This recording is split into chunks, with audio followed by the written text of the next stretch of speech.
strengths, and it worked. Of course, you had all that distraction with the Raiders, with all that Oh my craziness going goodness. on. Yeah. But if they, so this week they're going to play Green Bay. We'll see. We'll see what's what with that. But if they continue to set it up so that Justin can do what he does under control, it'll be interesting to watch. I will watch that game for sure. Yeah, I think the big thing is the biggest compliment I can play Matt Nagy, and I know it'll be backhanded. Even though like he gets very bitter about it. Like, then this goes back to the Lions game last week, is like when Bears went on a winning streak last year. I think it was fairly well known that Bill Lazor took over the offensive coordinating, and Nagy reclaimed it at the beginning of this year for whatever reason. And that absolute abomination against Cleveland felt like a Nagy, because they were trying to use Justin Fields as Andy Dalton. You look at how he's been used against the Lions, against the Raiders. They've gone very run heavy. He does a lot of rollouts. He does play action. He does, he hasn't really been asked to throw more than, 22 times, usually, or less.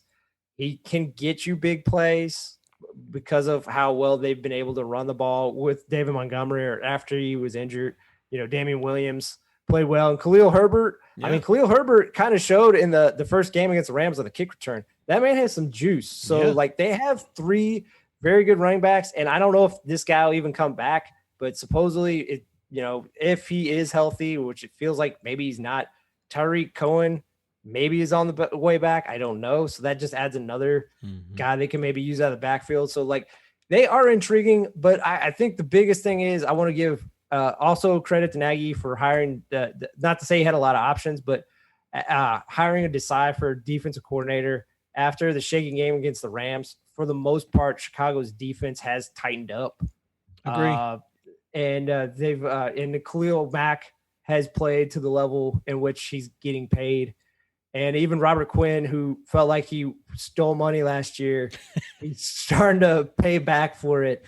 So it sounded like he had some issues in the offseason. So I'm not going to give him too much crap for last year, but he's definitely living up to expectations. I mean, they had a big win against Raiders, who are 3-2, and obviously maybe, the Raiders were just off focus because of the whole situation around Gruden at the time. But they were 3-1. The Bears went on the road and beat them. So it is a good win. Again, going back to 2 of their wins are against Bengals and Raiders, who maybe aren't the best teams, but I think have at least shown that they're definitely nowhere close to bad teams. One of my biggest concerns about Justin Fields, he took a couple of pretty heavy shots, one to the ribs, and a lot of welcome to the NFL, Mr. Fields kind of shots. I just hope that the offensive line protects him well enough this year to keep him healthy, because he was pretty beat up.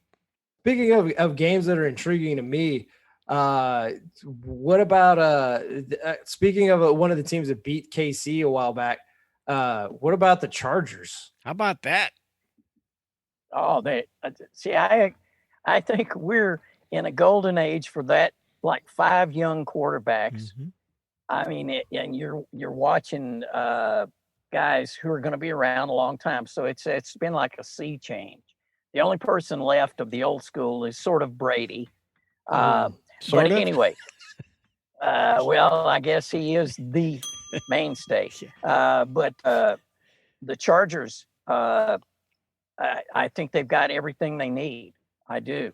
But offensively, obviously, Justin Herbert he to me is an even better, stronger Roethlisberger when Roethlisberger was the guy.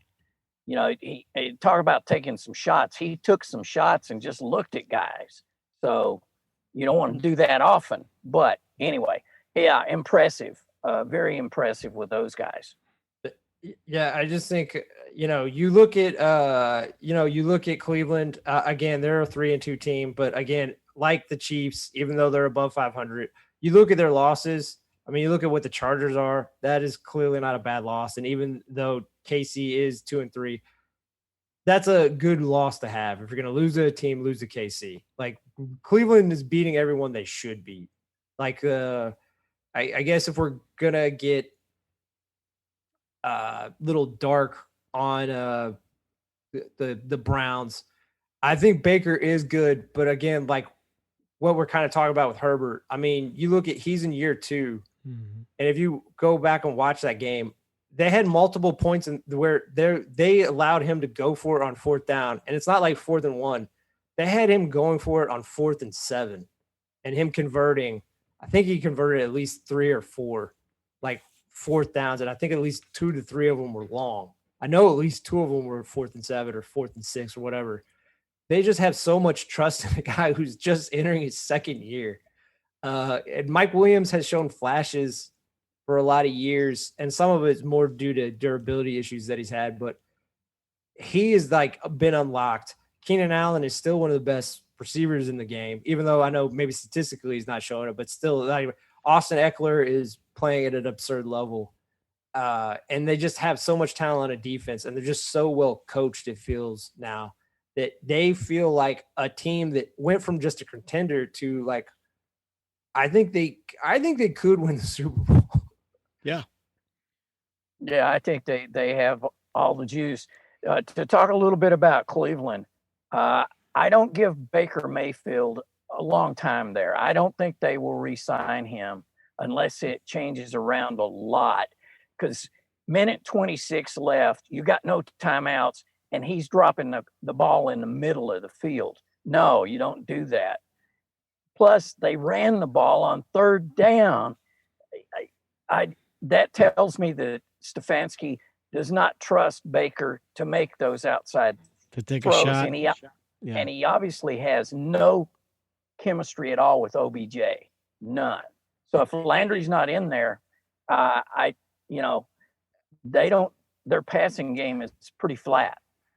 It's so bizarre. It's so bizarre because you watch if you watched OBJ against Chicago. I mean, I know he was out with the ACL injury, missed the first 2 weeks, but you watch him against Chicago. He looks, I'm not going to say he's looked like vintage OBJ, but I mean, he looked like a very top tier wide receiver and just able to kind of get separation or, like move around the field and like just with quickness and explosion. Did not have any connection for you to score 42 points and only give 3 targets, I believe, to Odell Beckham Jr. It's really puzzling. And I kind of like what you're kind of getting at, Lugs, is like, I don't think Baker, I think they maybe give him a contract, but if he asks for too much money, I would just be like, look, we'll get another guy. Cause like this talent, that offensive line's great. They have some very young, talented receivers that aren't named Odell Beckham and Landry. I'm not going to say they're going to have maybe the star potential of those 2 other guys, but they're good. Donovan Peoples-Jones has shown flashes. Higgins has looked good. Like they have some other guys. I would just get another quarterback because kind of like you pointed out, they're 2 big losses. Baker, who has played well in both these games, but when they're down and they have they have time to drive, he falls on his face. He fell on his face against KC, and he fell on his face against the Chargers. So that's why you look at other classmates of his and Josh Allen, who clearly has earned his money. And we'll talk about this next game, I'm sure pretty soon. What Lamar Jackson is doing this year, Unbelievable. He clearly is going to earn his money. So those are 2 of the people in his class. And obviously, sure, he's surpassed Rosen. Congratulations on that. He's surpassed Darnold. Josh Rosen.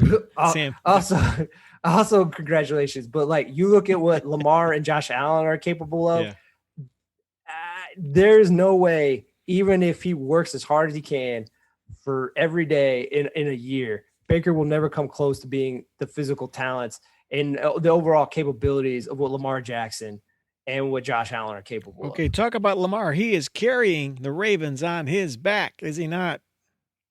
Yeah, I mean, in that game, it was obvious. They kept trying to run the ball for 3 quarters, and then finally, it was like they opened up the offense and said, Lamar, go do it. And Lamar went and did it. I mean, you're at a point with Lamar now where you can really, you need a score, the man will get it. That's the difference like with Baker Mayfield. You need a score. Baker's not going to do it. Lamar will do it. But they've got to get him some help. There's just you're not going to go deep. I would say they'll still make the playoffs, but if they don't get him some help, a running back would be nice to take some of that pressure off. And at this point, Andrews gets lost. The tight end gets lost in a lot of shuffle. But anyway, impressive what he did once they opened it up. Stunning numbers on that game for him too, right? Amazing. Oh, he did all of his passing yards in the fourth quarter, basically. It was, yeah. I mean, they ran for, I mean, not counting Lamar in terms of rushing yards, they rushed for 24 yards rushing outside of Lamar. So that's all you need to be said. That says it all. You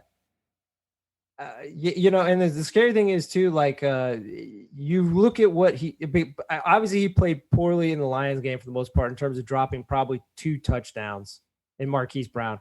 If you look at the rest of the season, Marquise Brown has really come on this year.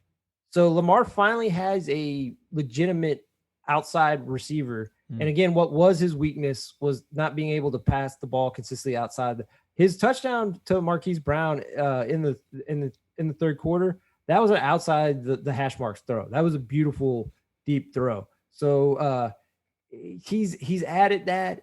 He still has the running ability, but like it's like what everyone wanted him to be. It's what you kind of saw last year with Josh Allen was he had the talent to be a passer, but like he still needed development, and the development kind of came unlocked last year. And I think with Lamar, it's happening now too. Like he always could pass, but he's just got better and more refined. So now that when the running game is completely taken away, he's able to unleash it to Marquise Brown, and Mark Andrews had a huge game. So the crazy thing is I don't know what he'll do, but I think Rashad Bateman, who they took in the first round from Minnesota, I think he's going to also very early, once he's healthy, he'll add a consistency to the passing game so that it'll just make Lamar better. And I just think, again, I know this is hating on Baker, but this is a guy you pay a contract to, what Lamar's doing. Like the defense has kind of fallen apart. And again, I'm not going to say what Carson Wentz did against them was a mirage, but Carson Wentz easily had the best game of his season this year. Yeah. And some of them might just, he got more attuned to the players around him. But I mean, he threw for 402 yards, 2 touchdowns. Baltimore's defense didn't do a whole lot to really help Lamar in this game. It was a complete Lamar carry job. So, yep. He's the guy. Okay, what else, guys? I just wanted to bring up Kyrie Irving. Okay. NBA and other stuff. NBA and other stuff. Here we go. I just want to say, yeah, Kyrie, he starts out saying he's not going to get the vaccination because he's doing his own research. And I'm thinking, really? When that doesn't work, when nobody's buying into that, then he pivots and says that he's giving a voice to the voiceless, the people who don't want to get a vaccination. I'm thinking anti-vax people have been very vocal. They don't need that. And now Kyrie's not going to play. He's not going to practice. It's crazy. They need to get rid of him. He and what's his name? Ben Simmons. Yep. My goodness. A couple of guys that are laughing all the way to the bank and are just, I don't get it. But anyway, I just had, and by the way, Kyrie really believes that the earth is flat. That's all I need to say. Thank you. So Magellan. Was it Magellan? I don't know who thought the earth was. Ponce de Leon? Well, Magellan did around the planet. He proved that it was around the planet because he started in. World history was never my thing. You know what I'm saying there. Okay. Do you want to do a little sports yesteryear while you're here? Sure. All right, here we go. Let us do it. It's Sports of Yesteryear from around the globe, from Magellan to Columbus. Here's our own Columbus. Here's Lugs with Sports of Yesteryear. Go, Lugs. All right, we're going to get back to it here and just take you through various decades. 1893, Vigilant, the U.S. sailboat